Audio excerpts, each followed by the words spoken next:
Ocurrió en pleno aniversario del pueblo, cuando la plaza olía a vino joven y a churros recién hechos. Las banderolas colgaban entre los balcones y una charanga desafinaba con entusiasmo. Yo estaba de pie, apoyado en mi bastón, con el sol de la tarde calentándome la nuca, escuchando discursos que ya había oído demasiadas veces.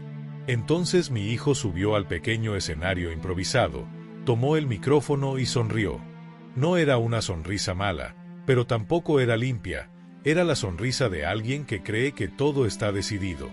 Hoy cerramos una etapa, dijo, alzando la copa como si fuera un brindis. La bodega pasa a nuevas manos. Hubo aplausos, cámaras de móviles levantándose, algún bravo, que me atravesó como una astilla. Yo sentí como el suelo se retiraba un palmo bajo mis botas, despacio, sin ruido. Nadie me miró.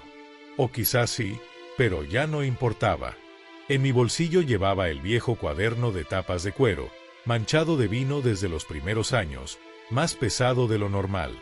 Lo apreté con los dedos como quien se agarra a una barandilla en un tren que frena de golpe.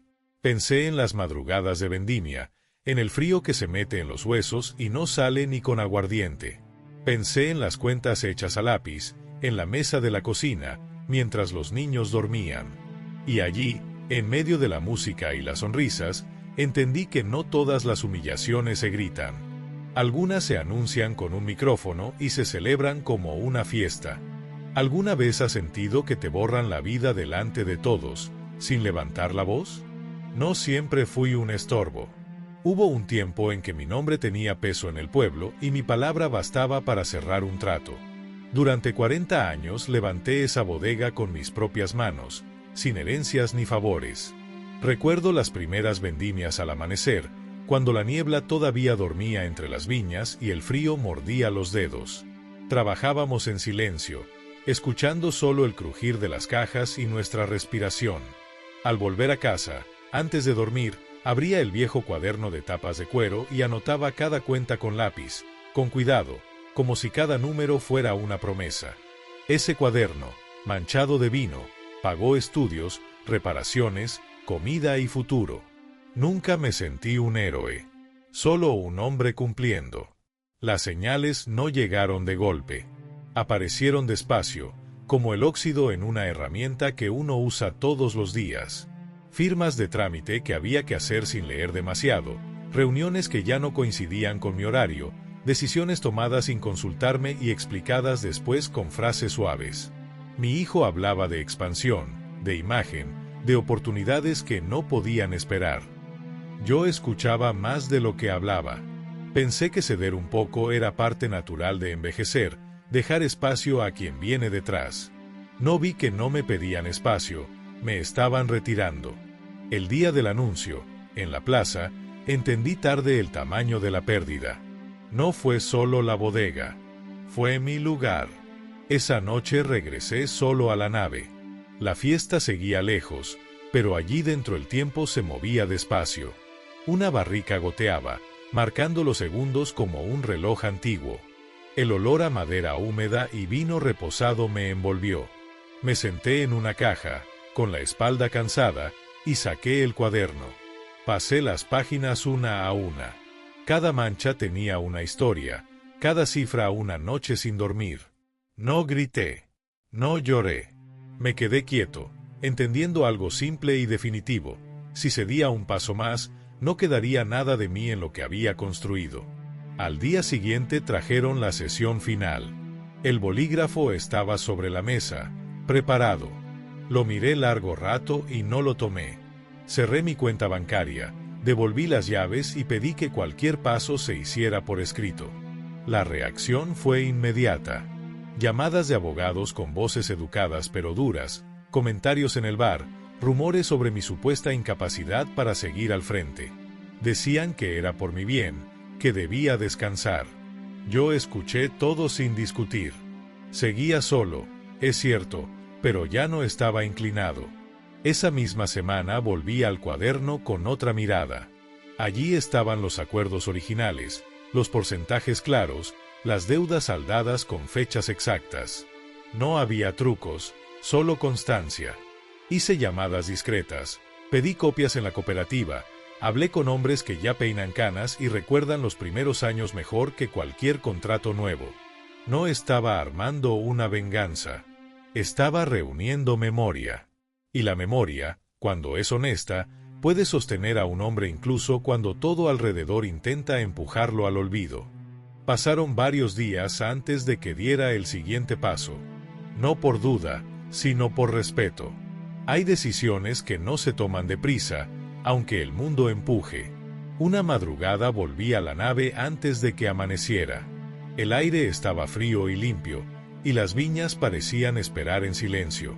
Me senté en la mesa vieja del fondo, la que usamos siempre para catar, y puse el cuaderno delante de mí.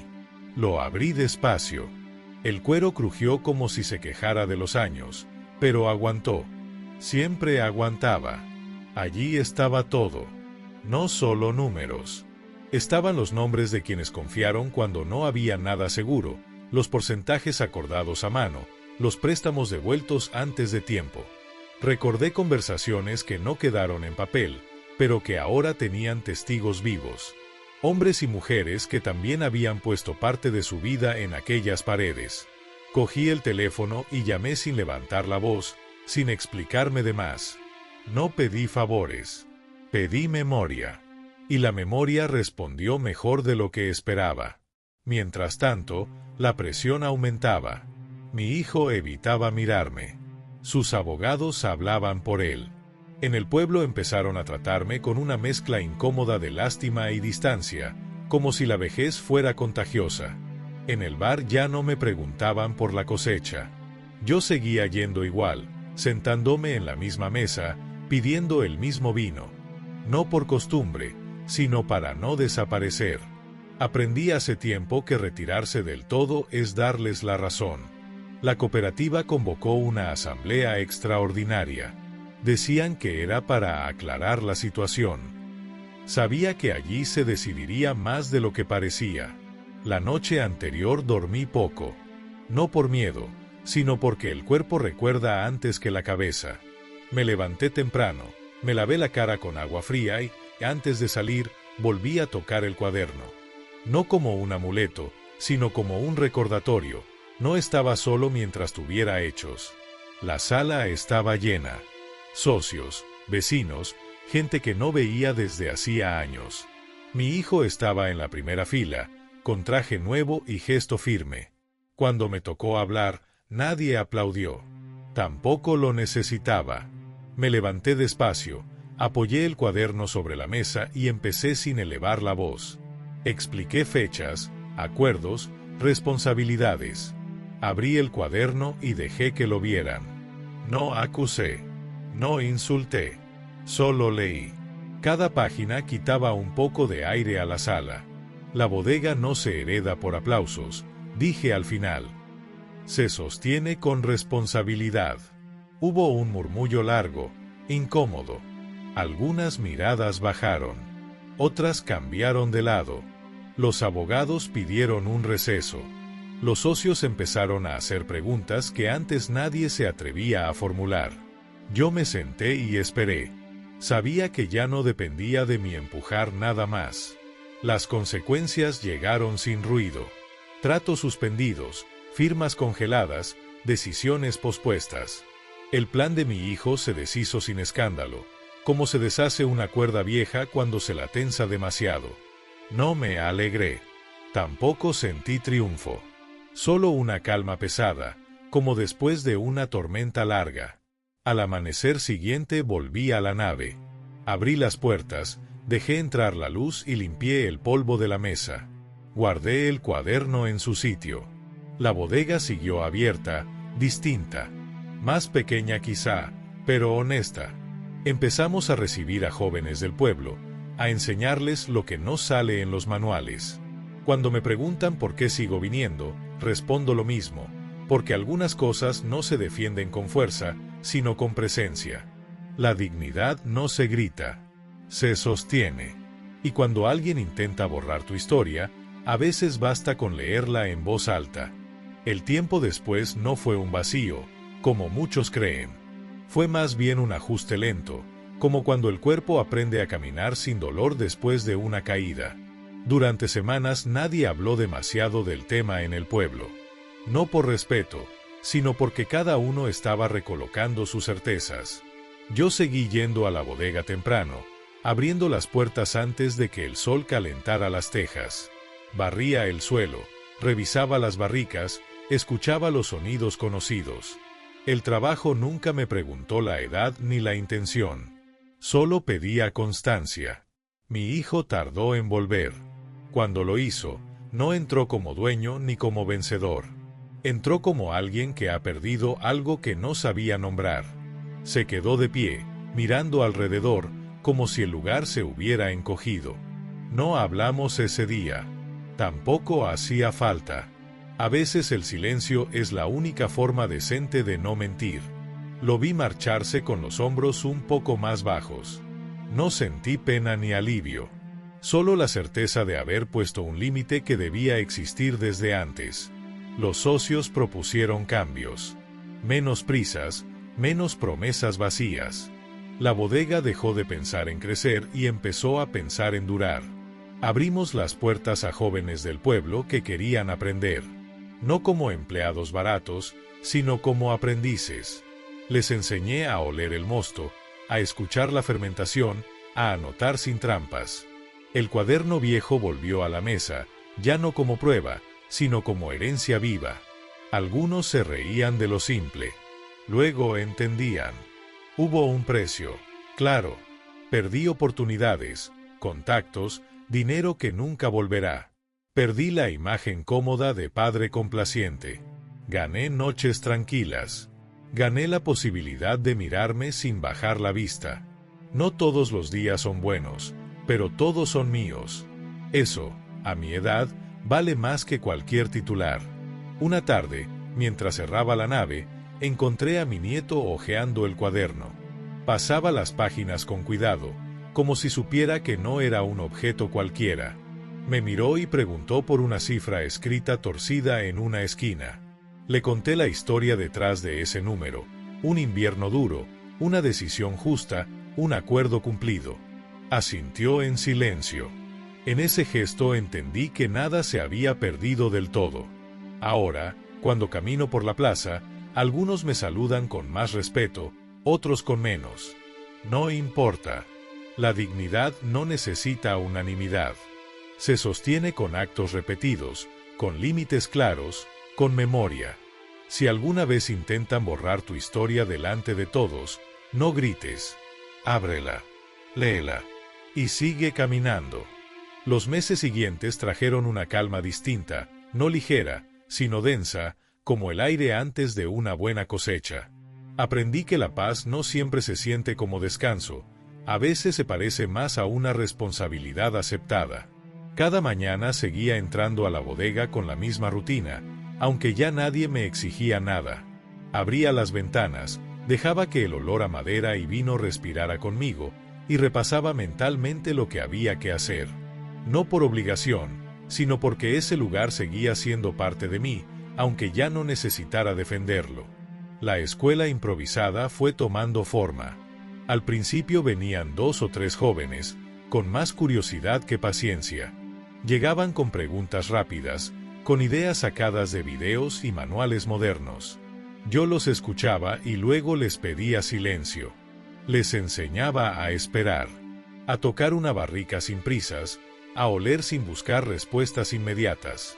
Algunos no volvieron, otros se quedaron. Con ellos entendí que el legado no es repetir métodos, sino transmitir criterio. Mi hijo volvió a hablarme semanas después. No vino a discutir ni a pedir nada concreto. Se sentó frente a mí, en la mesa manchada de vino, y miró el cuaderno sin tocarlo. Dijo pocas palabras, torpes, como quien no está acostumbrado a admitir límites. No hubo perdón solemne ni reconciliación completa. Hubo algo más real, reconocimiento. Aceptó que había confundido velocidad con dirección. Yo asentí. No necesitábamos más. A veces, llegar tarde a una verdad también es llegar. El pueblo siguió su ritmo. Las historias nuevas taparon la nuestra. Así funciona. Yo dejé de ser noticia y volví a ser presencia. Eso me bastaba. Cuando alguien me preguntaba cómo había terminado todo, respondía sencillo, con orden. Algunos no entendían. Otros sí. El orden no es rigidez, es saber hasta dónde se llega y cuándo parar. Una tarde de invierno, mientras cerrábamos la nave, uno de los chicos me preguntó por qué había guardado aquel cuaderno tantos años, incluso cuando parecía ya inútil. Lo pensé un momento antes de responder. Le dije que no era un registro, sino una promesa cumplida muchas veces. Que mientras existiera, nadie podría decir que todo fue improvisación o suerte. Asintió despacio. Lo vi guardarse esa respuesta como quien guarda una herramienta. Hoy ya no pienso en lo que casi pierdo. Pienso en lo que quedó porque supe detenerme. La dignidad no es ganar siempre. Es saber cuándo sostener y cuándo soltar sin romperse.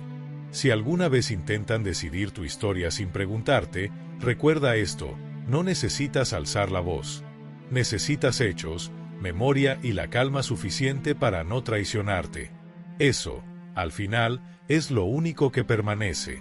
Con el tiempo empecé a notar algo que no esperaba. La gente venía a hablar, no a comprar. Se detenían en la puerta de la bodega, miraban dentro como quien entra a una iglesia sin persignarse y preguntaban por cosas que no estaban a la venta. Preguntaban cómo se sabía cuando un vino estaba listo, cómo se aprendía a esperar sin rendirse, cómo se decide no firmar cuando todos esperan tu firma.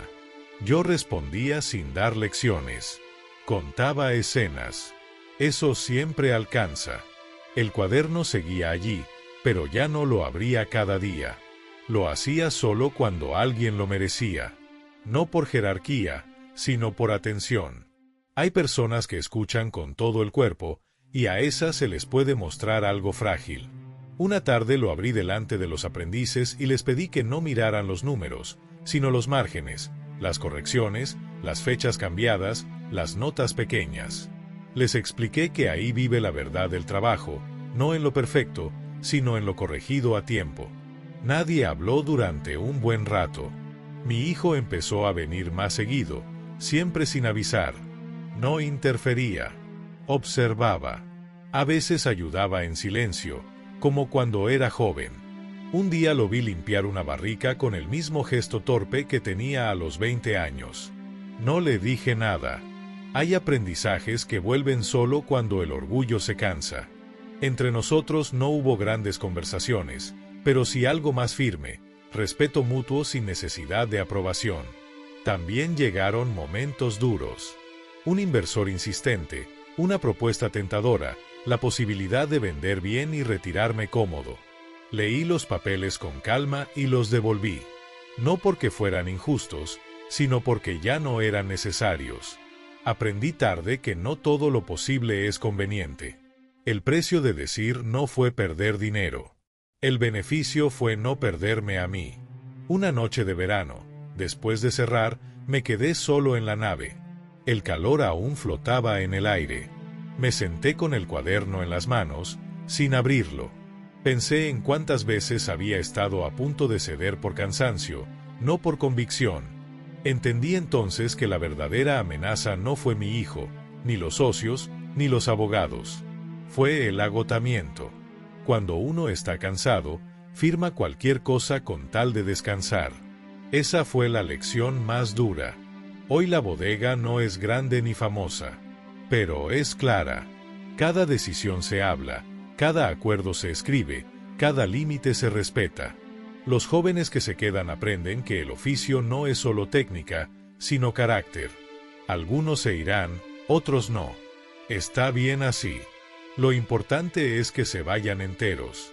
Si algo me enseñó todo esto es que la dignidad no llega con la edad, llega con las decisiones que uno sostiene cuando ya nadie aplaude. Y si alguna vez te ponen un micrófono delante para anunciar el final de tu historia, recuerda, mientras tengas memoria, aún no ha terminado. El séptimo tramo llegó sin anuncio, como llegan las cosas que ya no necesitan demostrarse. No hubo conflicto nuevo, ni amenazas, ni papeles urgentes. Hubo algo más difícil, continuidad. Sostener lo que se ha ganado sin convertirlo en bandera. Cada día abría la bodega con la misma calma, pero ahora entendía que no estaba defendiendo nada, solo cuidando. Y cuidar, cuando se hace de verdad, también cansa. El pueblo empezó a tratarme distinto. No con admiración abierta, sino con una especie de distancia respetuosa. Algunos evitaban ciertos temas cuando yo entraba al bar. Otros bajaban la voz. No porque yo lo pidiera, sino porque entendieron que hay líneas que no se cruzan sin consecuencias. Yo no corregí a nadie. Nunca lo hice. El respeto que se impone se pierde rápido. El que se aprende, dura más. Mi hijo tomó su propio camino. No lejos, pero aparte. Montó algo pequeño, sin grandes promesas. A veces venía a pedirme opinión, no permiso. Eso marcó la diferencia. Yo hablaba claro y corto. Él escuchaba más de lo que respondía. Entre nosotros quedó una relación sobria, sin gestos teatrales. No fue una reconciliación de novela. Fue algo mejor, una convivencia posible sin mentiras. Una tarde, durante una catá con los aprendices, uno de ellos preguntó qué había pasado realmente aquel día en la plaza. No quise adornar nada. Dije lo justo. Les expliqué que el momento más peligroso no fue la humillación pública, sino la tentación posterior de arreglarlo todo rápido, de aceptar cualquier acuerdo con tal de no sentir vergüenza. Les dije que cuando te apuran, casi nunca es por tu bien. Guardaron silencio. Ese silencio valía más que cualquier aplauso. El cuaderno seguía pasando de mano en mano, pero con cuidado. No como reliquia, sino como herramienta. Cada vez que alguien dudaba, lo abríamos. No para buscar autoridad, sino coherencia. Las decisiones importantes se comparaban con lo que estaba escrito allí. No por nostalgia, sino por honestidad. El pasado no manda, pero orienta. Hubo un momento, ya entrado el invierno, en que me enfermé y tuve que quedarme en casa varios días. No llamé a nadie. No di instrucciones. Cuando volví, la bodega seguía funcionando. No igual, pero bien. Los jóvenes habían resuelto cosas sin mí. Me alegró y me dolió un poco. Así supe que el ciclo estaba sano.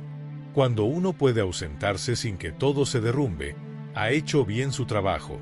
Ahora camino más despacio. No porque no pueda ir rápido, sino porque ya no tengo prisa.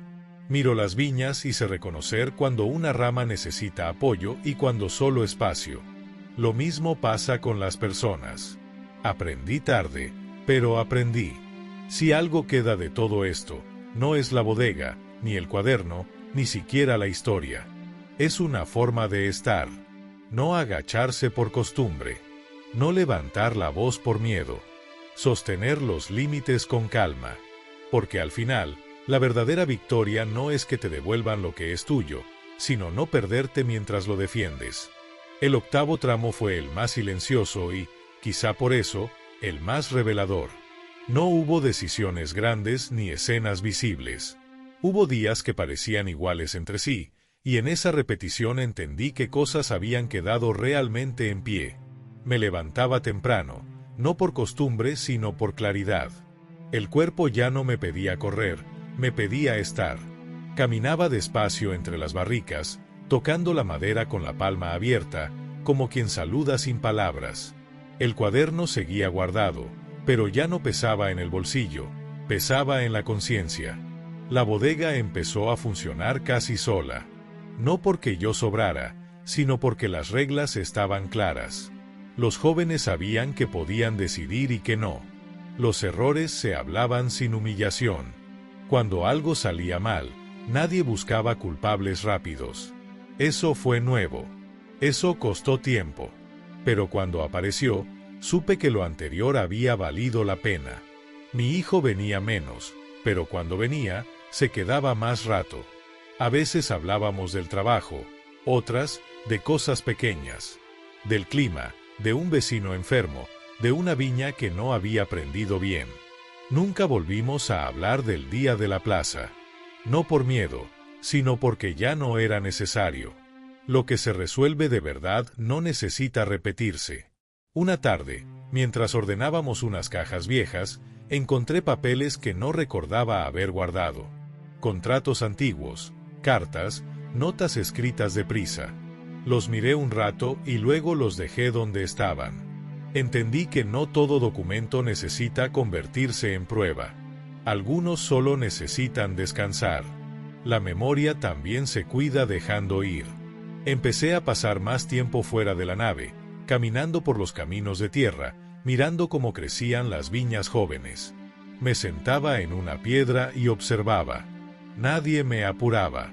Nadie esperaba una respuesta inmediata de mí. Ese espacio, que antes parecía vacío, ahora estaba lleno de sentido.